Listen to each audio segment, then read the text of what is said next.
Yaradan Halık Allah'ın adı bilen Esselamu Aleyküm dediler. Yine asırda yaşap bir hormatlı şahir ağamız Nurcan Ağa Kızıl Türkmen Zehra'nın Bendir Türkmen şehrinden Mehrivan Aksaçlı periştelerimiz Dimet eneler hatta Aktüyt beriyen eneler diyen koşulunu koşup durup ben bu koşulunu Türkmen halk sağlığı gözlüğünün diğer sağda koşup aydıp verecek o Cenab-ı huzuruna bizden kabul etsinler. Hem de minnettarlığımı bildiriyen bu koşul için o Cenab-ı Kızıl'a hem de Allah canına can sağlık hem de başının dik ömrünün uzak olmağını arzu edip dileyen o Cenab-ı bu koşulunu ben aydım et den huzuruna taqdim etken bizden kabul edağım can onu ben aydıp vereyim şunu aydım et.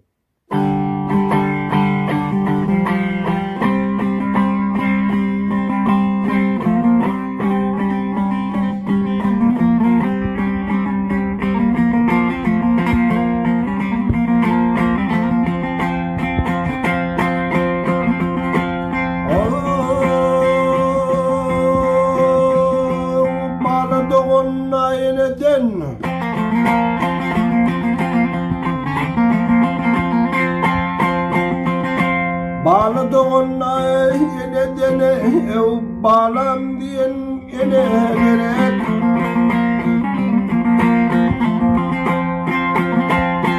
yakın dost olmaz yine dene aksıt veren yine gerek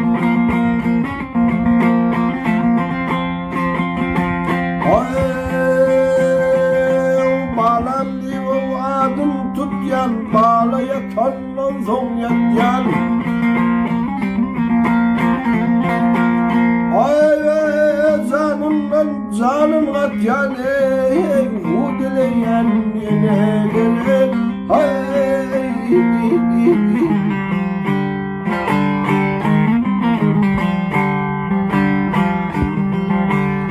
işler çıksa bilen yer emekler versen ey Konya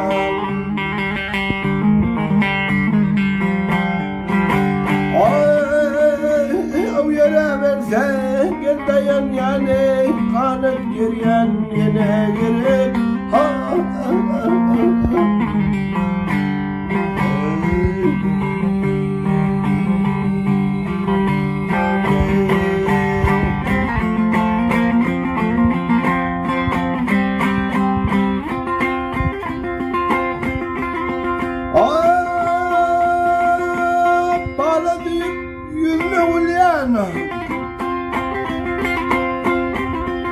hep bana deyip yüzüne uleyenli kılsamayacaklar avalyanı bağlısına bağının geriyen halare vakit veriyen yine gerek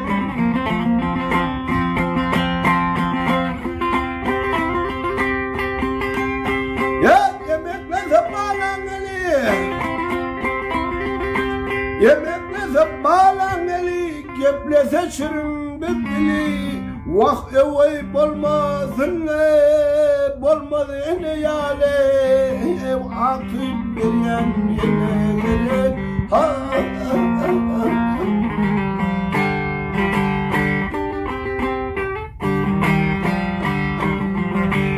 Yine bana yetimdir vah bir Allah ona yetimdir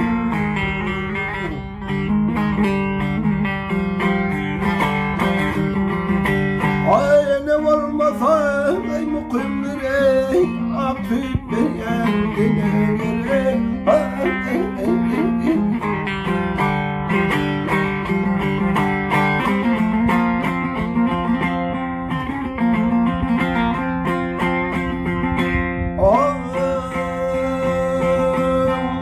Nurcan'ın irden elli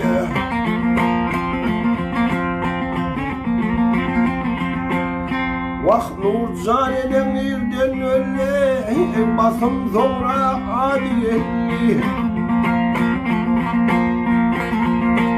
ay yenesi yoklar kamayın molle kul olsam da yine gelir.